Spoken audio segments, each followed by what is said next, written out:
తాకట్టులో ఉన్న బంగారాన్ని విడిపించి ఆ రోజు ఆన్లైన్ రేటుకే మేము కొంటాం. Sharma gold company. నమస్తే రమగారు. నమస్తే జయ. రమగారు, కార్తీక మాసం విశిష్టత ఇవన్నీ మనం మాట్లాడుకున్నాం. మరి నెక్స్ట్ మార్గశిర మాసం, ఈ మాసం యొక్క ప్రాముఖ్యత, అలాగే ఈ మాసంలో మనము అంటే కార్తీక మాసంలో కార్తీక పురాణం అంతా వింటాం కదా, మార్గశిర మాసంలో ఏం చేయాలి రమగారు? మార్గశిర మాసం అంటే అసలు భగవానుడు చెప్పాడు శ్రీకృష్ణ పరమాత్మ భగవద్గీతలో, మాసాన మార్గశీర్షోహం అని. నేను మాసాలలో మార్గశీర్ష మాసం అంటే పరమోత్తమమైన మాసం మార్గశీర్షం అంటారు. అయితే మార్గశీర్షంలో తొలి రోజుల్లో కాకుండా సంక్రమణం అయ్యాక సూర్యుడు రవి సంక్రాంతి ఎప్పుడు వస్తుంది? రవి సంక్రమణం, ధనుస్ సంక్రమణం అంటాం. దాన్ని మనం నెలగంటు పెట్టడం, నెలపట్టు పట్టడం ధనుర్మాసం. ఆ ధనుర్మాసం రావడానికి 15-16 తారీఖులు అట్లా వస్తుంది. 12, 13, 14, 15 ఆ తారీఖుల్లో. అయితే మనకి ధనుసు మొదలైపోతుంది. ఈ మార్గశిర మాత్రం 5-6 తారీఖులకే వచ్చేస్తుంది. అంటే పాడ్యం మొదలయ్యాక ఒక 5-6 రోజులు, 7-8 రోజులు గడిచాకే సంక్రమణం సిద్ధిస్తుంది. ఈ సంక్రమణం చెందాక చేసే వ్యవహారాలు వేరే ఉంటాయి. ధను సంక్రమణం అయ్యాక ఆ రోజు నుంచి చుక్కలు పెట్టి ముగ్గులు వేయటం మానేస్తారు. మొదట రథం ముగ్గు వేయడానికి వీలుగా గీట్ల ముగ్గులు వేయటం మొదలు పెడతారు. అవును. ముగ్గులు వేయటం, గొబ్బిళ్ళు పెట్టడం, తర్వాత ధనుర్మాస వ్రతారంభం చేస్తాం. తిరుప్పావై చదువుకుంటాం. అందరిళ్లలో చదవరు, కొన్ని కుటుంబాలు ఖచ్చితంగా చదువుతాయి. కొన్ని దేవాలయాలు, విష్ణువాలయాల్లో ప్రత్యేకంగా ధనుర్మాసం చేస్తారు. తిరుప్పావై పఠనము, ధనుర్మాస వ్రత కథలు, వ్రతారంభము అది మొదలు పెడతారు. అయితే నెలగంటు పెట్టాక చాలా శుభకార్యాలు అవి చేరు, పెళ్లి ముహూర్తాలు ఉండవు. ఈ సంక్రమణం నుంచి మకర సంక్రమణం వరకు ఈ నెల రోజులు విష్ణు పూజ. విష్ణువాలయాల్లో ప్రత్యేకంగా ఆండాళ్ళ తల్లి ఎట్లా విష్ణువుని సేవించిందో ఆ సేవాకాలపు విధానంతో చేస్తారు. తిరుమలలో కూడా ప్రతిరోజు ఉండే ఇది కాకుండా, సుప్రభాతం కాకుండా ఈ నెల రోజులు తిరుప్పావై పఠనం చేస్తారు. మామూలుగా తిరుమలలో రోజు భోగ శ్రీనివాస స్వామిని శయనం చేయిస్తారు. ఈ నెల రోజులు కృష్ణుడిని శయనం చేయిస్తారు. అట్లా తిరుప్పావై చాలా ప్రత్యేకమైనది. ఈ ధనుర్మాసం చాలా ప్రత్యేకమైనది. అయితే మనకు మార్గశిర మాసంలో మామూలుగా మనం శ్రావణ శుక్రవారాలు చేసుకున్నట్టుగా మార్గశిర గురువారాలు చాలా విశేషమైనవి. మామూలుగా గురువారాన్ని మనమంతా గురువారం అంటాం. లక్ష్మీవారం అనే వాళ్ళు కూడా ఉంటారు. గురువారము లక్ష్మీప్రదము అని ఒక నమ్మకం. గురువారం లక్ష్మీవారం కాబట్టి ఆ రోజు మంగళసూత్రాల్లో మార్చుకోరు, ఆ రోజు డబ్బులు ఇవ్వరు, ఆ రోజు తలంటు పోసుకోరు. ఆ విధానాలు కొన్ని ఊళ్ళల్లో ఉంటాయి. మన కొంచెం వైజాగ్ ఆ వైపు అంతా గురువారం పట్టింపు చాలా ఎక్కువ. మన శుక్రవారం ఎంత పట్టింపు, వాళ్ళ గురువారం పట్టింపు. గురువారం నాడు కూడా వాళ్ళు అవి మార్చరు, చెయ్యరు కొన్ని పనులు. గురువారం నాడు కూడా ఇల్లు కడుక్కోకూడదు, అలాంటి మనం శుక్రవారం చేయకూడదు అనుకుంటాం చూడు. అవునవును. శుక్రవారం ఎట్లా చెత్త బయటపడేయకూడదు ఎలా భావిస్తామో అట్లా గురువారం కూడా భావిస్తారు.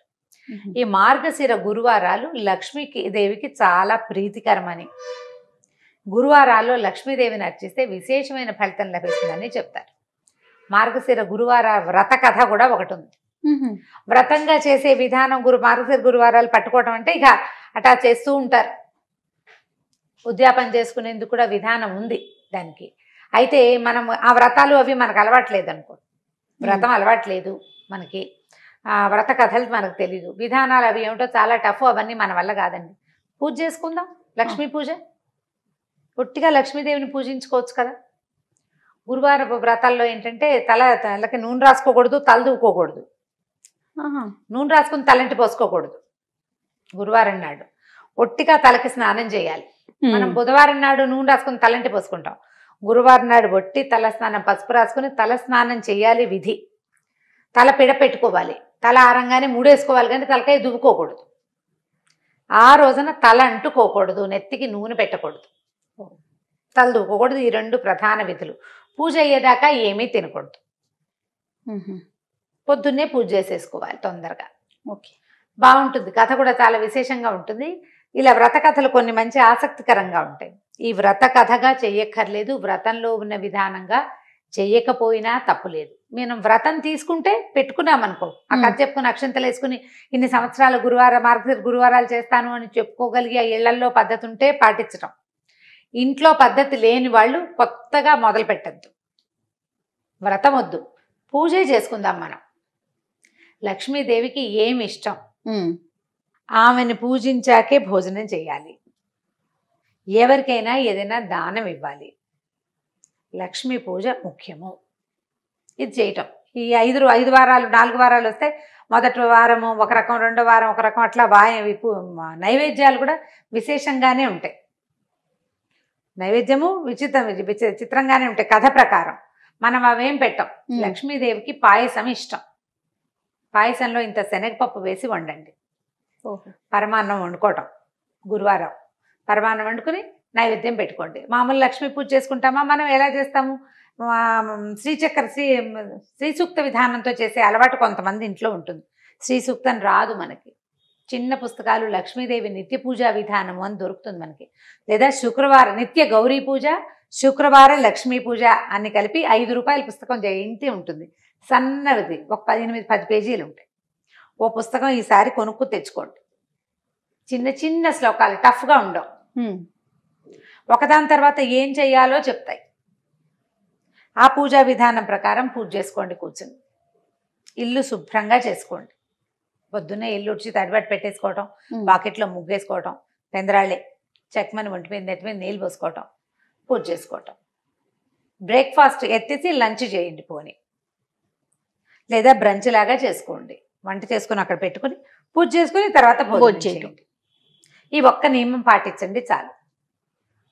తినకుండా పూజించుకోవాలి. ఈ ఒక్క రోజు ఓపిక లేదు మీకు, ఊరుకోండి. దండం పెట్టి లక్ష్మీ అష్టోత్తరం చదువుకోండి. వాళ్ళ మార్గశిర గురువారం చాలా మంచి రోజు అయితే సరిపోతుంది. సాయంకాల పూజ లేదు, ఇది పగటి పూజ పొద్దున్నే. సాయంత్రం లక్ష్మీ పూజ మనం ఎప్పుడు చేస్తాము? దీపావళి అప్పుడు చేసుకుంటాం. అవును. ఈ గురువారం లక్ష్మీ పూజ మాత్రం పొద్దున్నే చేసుకోవాలి. ఉదయకాలమే పూజ చేసుకోవటం, ఓ నమస్కారం చేసుకోవటం, పాయసం నివేదన చేసుకోవటం, కానిచ్చుకోవటం. ఇంకా తర్వాత ఇంకా వ్యవహారం ఏం లేదు. దీనికి ఏకభుక్తము భూషయనము లాంటి నియమాలు ఏం లేవు. పూజ మాత్రం ఇంపార్టెంట్. ఓకే. వ్రత కథ ఏమైనా చెప్తారా? చెప్తాం కదా. పూర్వం ఒక బ్రాహ్మణ కుటుంబం ఉండేది. సుశీల అని ఒక పిల్ల ఉంది వాళ్ళకి. అయితే సుశీల కాస్త 4-5 ఏళ్ళు వచ్చాక తల్లి మరణించిందట. తండ్రి ద్వితీయ వివాహం చేసుకున్నాడు. పెద్దగా అంత ఆపేక్షగా చూసేది కాదు ఆవిడ. పర్వాలా ఏదో ఒక మాదిరిగా చూసేది. ఆవిడకి వరుసగా పిల్లలు పుట్టారు. పిల్లల్ని ఎత్తుకుని ఆడించడానికి ఈ చిన్న పిల్లకి సుశీలకు అప్పచెప్పేది. ఎత్తుకుని ఆడించడానికి ఎత్తుకోవాలిగా, చేతిలో బెల్లం ముక్క పెట్టేది. బెల్లం ముక్క కాస్త నోట వేసుకునేది, పిల్లలు పెట్టేది, ఏదో చేసేది. అయితే ఆవిడ మార్గశిర శుక్రవారాలు చుట్టుపక్కల నువ్వు నోచుకుంటుంటే ఈ అమ్మాయి ఏం చేసిందిట, తను కూడా మట్టితోటి చిన్న లక్ష్మీదేవి బొమ్మని చేసుకుని జిల్లేడు పువ్వులు పెట్టి పూజ చేసి, ఏదో పువ్వులు పెట్టి పూజ చేయాలి కదా, తనకి పెట్టిన బెల్లం ముక్కని నివేదన పెట్టేది, చేసుకునేది పూజ. కొంతకాలానికి పిల్లకి వివాహం అయింది. పెద్ద పిల్లకి పెళ్లి చేసేశారు. ఈ పిల్ల ఏం చేసిందట, తను పూజ చేసిన చిన్న లక్ష్మీదేవి మట్టి బొమ్మ ఉంది కదా, ఆ బొమ్మను కూడా పుచ్చుకెళ్ళిపోయింది కాపురాన్ని. సుశీల తీసుకెళ్ళిపోయాక పుట్టింట్లో ఉన్న సంపద అంతా పోయింది. వాళ్ళు చాలా దరిద్రులు, దౌర్భాగ్యులు అయిపోయారు. ఏమీ లేదు. ఎంతో బాధపడేవాళ్ళు. ఎందుకు మన పరిస్థితి ఇట్లా అయిందని చాలా చింతించేవాళ్ళు తల్లి తండ్రి కూడా. సరే అక్కడ అత్తారింటికి వెళ్ళింది. చక్కగా అక్కడ ఘనంగా మార్గశిర గురువారాలు పూజ చేసుకోవడం వచ్చింది. అక్కడ వాళ్ళు డబ్బులు ఉన్న చోట ఇచ్చారు. ఈ అమ్మాయి వెళ్ళాక వాళ్ళకి విపరీతంగా సంపద వృద్ధి అయిపోయింది. పొలం పుట్ర, గొడ్డు గోద, ఇల్లు వాకిలి, అబ్బో ఎన్నో ధనధాన్య సమృద్ధిగా ఉన్నారు. చక్కగా పూజ చేసుకునేది. ఇంకా సంపద ఇతోధికంగా వృద్ధి అవుతూ ఉంది. అయితే ఏమైందట, తల్లి తమ్ముడిని ఇచ్చి పంపించింది. మన పరిస్థితి ఏం బాగుండలేదు, అక్కయ్యని ఏదైనా సహాయం చేయమని.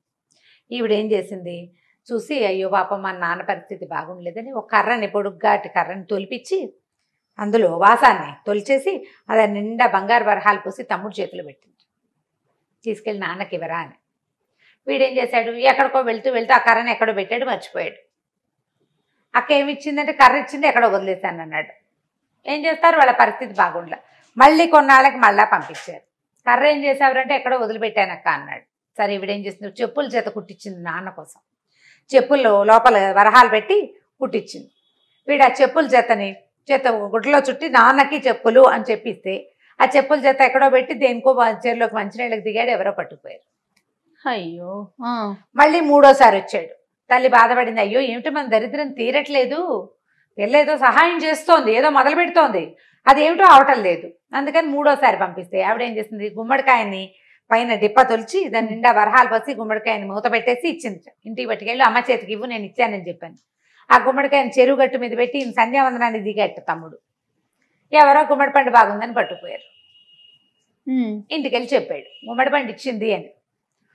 ఏదో పెట్టించి ఉంటుందని ఊహించింది తల్లి. ఏమిటో అవటం లేదు, నీకు ఇట్లా కాదురా, నువ్వు నాన్న అందరు ఉండండి, నువ్వు నాన్న ఇక్కడ ఉండండి, నేను చిన్నపిల్లల్ని తీసుకుని వెళ్తానని అక్కయ్య దగ్గరికి వెళ్ళి, కూతురు దగ్గరికి వెళ్ళి, ఏమిటి అమ్మ నువ్వు సహాయం చేసావు కానీ ఏమి అవటం లేదమ్మా, ఇటా ఉందమ్మా అటా ఉందమ్మా అంటే బాగా ఆలోచించుకుని, అమ్మ మార్గశిర మాసం వచ్చింది, గురువారం నువ్వులు నోచుకుందాం, మరి నువ్వు నా దగ్గరే ఉండు, ఏమి తినబోకమ్మా అని చెప్పింది.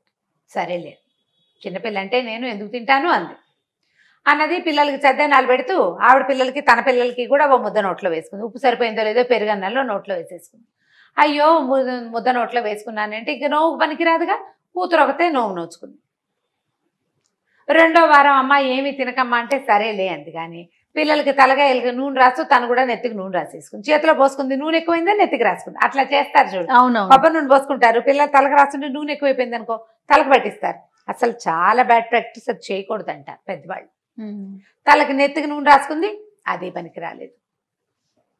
మరి ఇంకేం చేస్తారు? సరే ఇంకో రెండో వారము పోయింది. మూడో వారం కూడా ఏం చేసింది ఈవిడ, పిల్లలకి ఏవో అవి ఇవి పెడుతుంటే మరమరాలు కింద పడింది, తీసి ఎత్తి నోట్లో వేసుకుంది. చేస్తారు కదా సహజంగా. మూడో వారం కూడా పోయింది. ఇక నాలుగో వారం ఏం చేసింది కూతురు, అమ్మ ఇట్లా కాదు ఉండని ఒక గొయ్యి తీసి గోతులో కూర్చోబెట్టింది అమ్మని. గోతు మీద ఒక చిన్న డబ్బా మూత పెట్టింది. ఇక్కడే కూర్చో, నా పని అయ్యేదాకా, పని అయిపోయాక నేను నిన్ను బయటికి తీస్తే వ్రతం చేసుకుందామని. పిల్లలు ఏం చేశారు, అరటిపళ్ళు తిని తొక్కలు పడేశారు, దాని మీద పడేసారు కదా, తొక్క ఒకటి గోతులోకి పడింది. ఈవిడేం చేసింది, అరటిపండుని అట్లా ఇట్లా చేసి అలా అరటిపండు లోపల ఒక గుజ్జుగా ఉంటుంది కదా, తెల్లగా పండుగ, ఆ తెల్లదాన్ని తీసి నోట్లో వేసుకుంది. ఇంత తోచక పోయింది. నాలుగో వారం కూడా తల్లి కూతురు అనుకుంది, ఏమిటి ఏం చేసినా వీళ్ళ ఇది కావట్లేదని ఏం చేసింది. ఐదో వారం నువ్వు నా వెనకాలే తిరిగని తల్లి చేతికి కొంగు, తన కొంగు కట్టుకుని తను ఎటు తిరిగితే అటు తల్లిని తన వెనకాలే తిప్పుకుని ఏమీ పని చేయనివ్వకుండా చేసి మొత్తానికి పూజ మాత్రం పూర్తి చేసింది. ఐదో వారం పూజ చేసింది. వాయనం ఇవ్వడానికి లక్ష్మీదేవిని పిలిచింది. అదే అమ్మవారు వచ్చి కూర్చుంటుంది వాళ్ళ ఇంట్లో, ప్రతిమ ఉంది కదా, మట్టి ప్రతిమ. ఆవిడ నేను పుచ్చుకోనని పక్కకు తొలగి వెళ్ళిపోతే ఏడ్చింత సుశీల, ఇంత కష్టపడ్డాను, మా అమ్మ నా పుట్టిల్లు వైభవంగా ఉండాలని, ఎందుకమ్మా నువ్వు ఎందుకు వాయనం తీసుకో అంటే, చిన్నప్పుడు నువ్వు నోచుకుంటుండగా మీ అమ్మ నిన్ను చీపురుతో కొట్టింది ఈ సవితల్లి. అప్పుడు నాకు చాలా కోపం వచ్చింది, ఆ కోపం ఎలా తీరాలి నాకు, అందుకని నేను తీసుకొని వాయనం అనేసరికల్ ఇవిడ లబలబలాడి బతిమలాడింది, మా అమ్మ నా తల్లిని క్షమించు, ఆవిడకి బుద్ధి వచ్చింది, ఇప్పుడు చూడు ఎంత బాగా ఉంటుందో నాతోటి. వాళ్ళ తెలీదు, మాత్సర్యం ఉంటుంది మనుషుల్లో, తెలియక చేసిన పని కదా, ఈ మత్సరం రేపు నాటికి నన్ను ఇబ్బంది పెడుతుంది అనే ఇంగితం లేక ప్రవర్తించింది, మా అమ్మని క్షమించు, నువ్వు నాకు సహాయం చేయి, నా పుట్టిల్లు కూడా బాగుపడేలాగా చేయవా అని బతిమలాడితే, సరే మళ్ళీ నువ్వు నోయించమని. అప్పుడు మళ్ళా వచ్చిన గురువారంలో నువ్వు నోయించింది తల్లితోటి. ఆ తర్వాత ధనధాన్య వృద్ధి జరిగింది. కథ చెప్పుకొని, ఈ కథ చెప్పుకొని అక్షింతలు వేసుకోవాలి. ఆ రోజు పూజ అయ్యేదాకా తల దువ్వకూడదు, నూనె రాసుకోకూడదు, ఆ నియమాన్ని పెట్టుకోవాలి. ఏమీ తినకూడదు. ఎవరికైనా ఈ కథ చెప్పాలి, ఈ కథని ఎవరికైనా చెప్పాలి, అది నియమం. కథ చెప్పించుకోవాలన్నమాట. కథ చెప్తాను వింటావా అని చెప్తుంటారు. నా ఫ్రెండ్ పావని ఉంది కదా, రమా కథ చెప్తాను వింటావా అంటుంది, ఫోన్లో చెప్తుంది అనమాట కథ. ఎవరికైనా చెప్పాలి, చెప్తే మంచి ఫలితం లభిస్తుంది.